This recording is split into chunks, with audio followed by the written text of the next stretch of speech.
ጋይስ እውነት ነው ውሸት ነው? የሀይሚ ልደት ነው ዛሬ። እንዲህ አድርገው ቁጭ አድርገውልኝ አገኘሁት ጋይስ። ስለዚህ እውነት ከሆነ መልካም ልደት የኔ እንቁ፣ የኔ ጸባይ ሰና ሀይሚዬ፣ የኔ ቅመም፣ የኔ ውድ ማለት ነሽ። እንኳን ተወለድሽ፣ ቀሪ ዘመንሽን ይባርክልሽ ብያለሁኝ። ሰላም ሰላም ሰላም፣ ውድ ቤተሰብ እንዴት ናችሁ? ደህና ናችሁ? ናለሁ እግዚአብሔር ይመስገን። የኔ ውዶች፣ የኔ ምርጦች ማለት ነው። ይህን ቻናል ሰብስክራይብ እያደረጋችሁ አበረታቱኝ።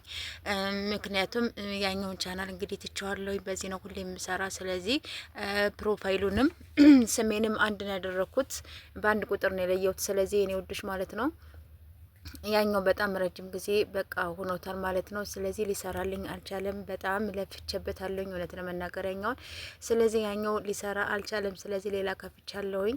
ስለዚህ ይሄኛው ሰብስክራይብ ያደርጋችሁ፣ በዚህ ነው የሚሰራው። ይሄንን በዚህ ስልክ በዚህ ተከታተሉኝ ማለት ነው። የምትወዱኝ የምታከብሩኝ ማለት ነው። እኔንም ደግሞ አከብራችኋለሁ። ትናንትና መጣችሁ ብዙዎቻችሁ ሰብስክራይብ አድርጋችሁኛል። አመሰግናለሁ ከልብ ማለት ነው።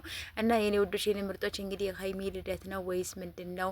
እንዲህ አድርገው ቁጭ አድርገውታል ማለት ነው። ስለዚህ ከሆነም ልደቷም በጣም ደስ ይላል ማለት ነው። መልካም ልደት ብያለሁኝ የኔ ቅመም ቅመምዬ ማለት ነሽ። ግን ሰሞኑን ይመስለኛል ወይስ ዛሬ ሲሆን እንዴት ነው ነገሩ?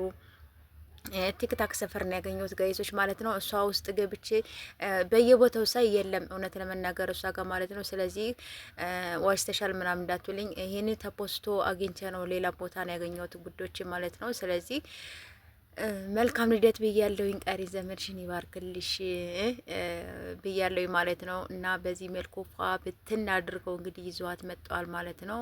እውነት ከሆነ በጣም ደስ ይላል። አልያም ነገም ከነገ ወዲያም ሊሆን ይችላል። ስለዚህ ግን ቀኑ ደርሷል። ልደቷ እንደደረሰ እናውቃለን ማለት ነው። ግን መቼ እንደሆነ እኔ ራሱ ረሳሁት ማለት ነው።